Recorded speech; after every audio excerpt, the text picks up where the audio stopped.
When you cast out a demon, does the devil himself ever come in? Yes. Why the devil himself and not partners? Well, there's usually a whole team.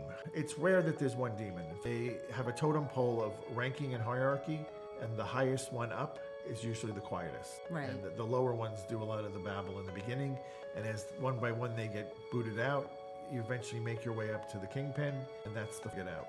Was there a particular circumstance that the devil chose this person? Can you talk about that case or no? So I had one guy who was Catholic up in Nashville in his mid-20s. The bars were closing, and he said, does anybody know any place we can get some drugs? And one of his friends said, I know a house. So imagine 2:30 in the morning going up to a house and knocking on the door of somebody you don't know.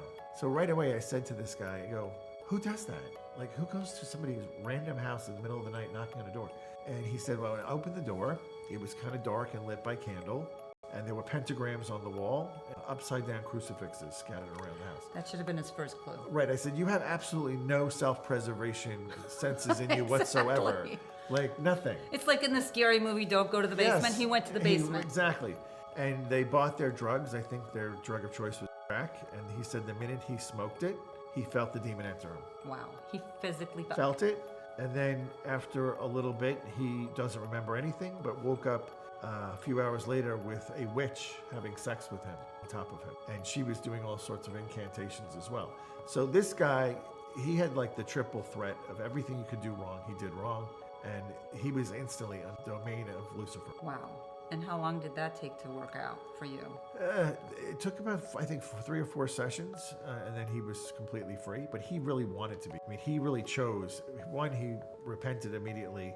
He was begging God, please don't hold this against me. I didn't realize this was even an option. I shouldn't have done the drugs, you're right. But please set me free. And so he was actively working to get this thing out of him, which is good because we have a will. But a lot of time they beat down the person so much that they give up and they don't have a strong will. This guy had a very strong will.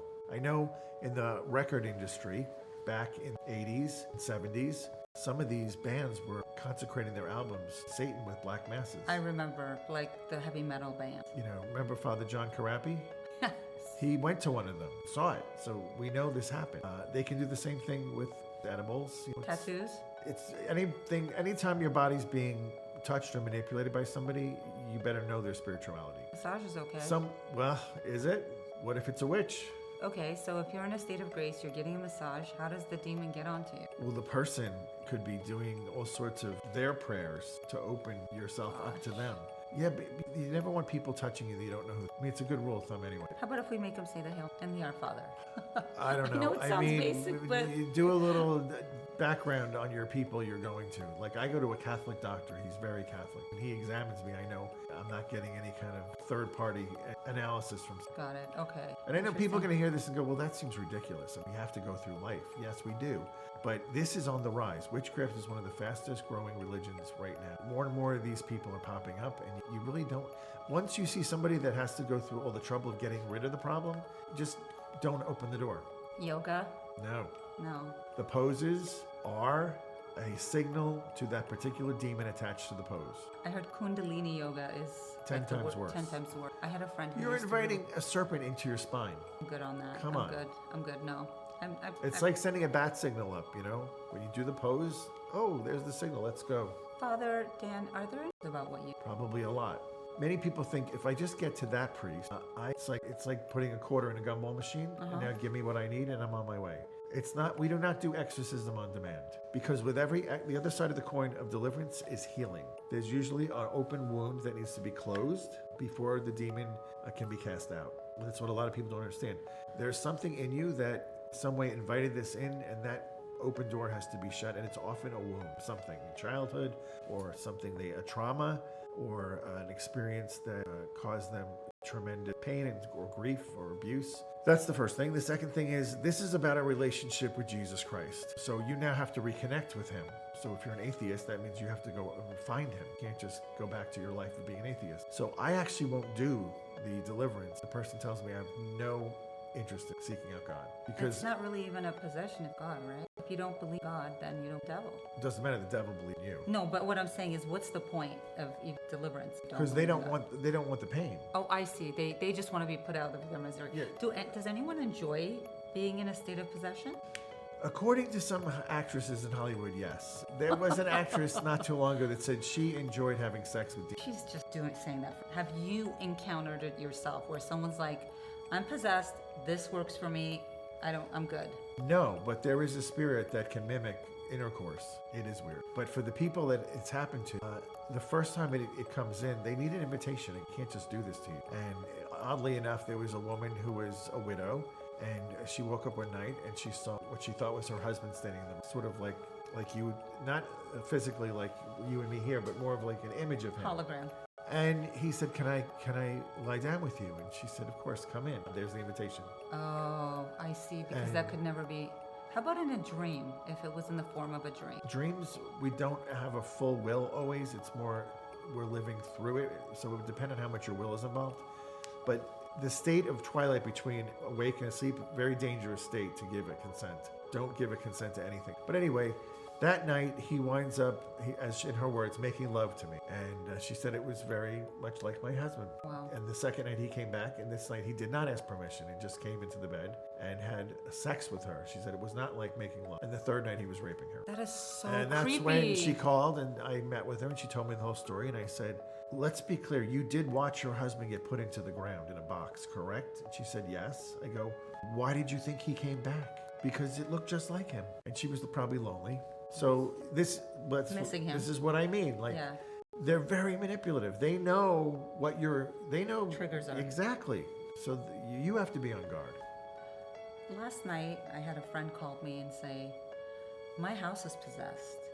Or my house is haunted. How do they get into your house but not into you? Or do you believe in a haunted house? Yeah. Oh, yeah. I do more of those than. Oh, you people. do? Interesting. Yep. Evil acts committed in the house. Oh, and then they don't on the property prior to you getting to the house. Interesting.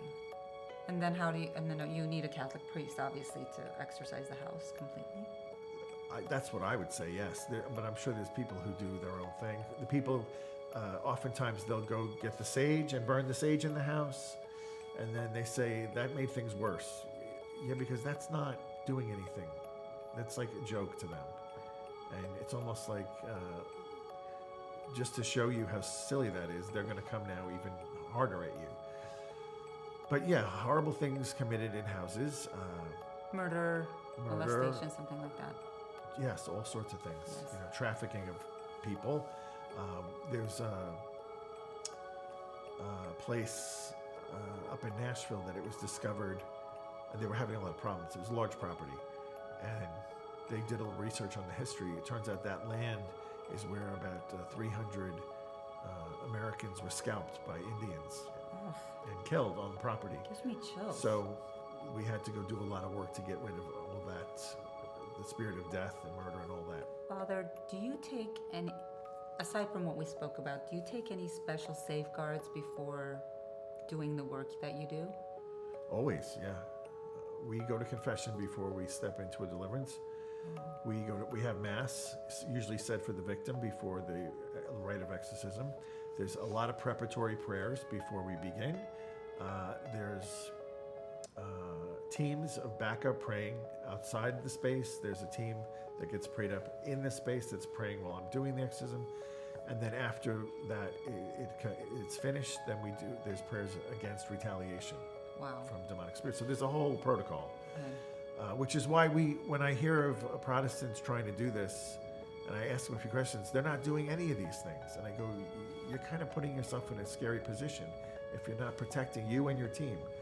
So we want people to get completely free and liberated, but we need to make sure that we're not putting our own people in jeopardy, in the process, because these are angry spirits.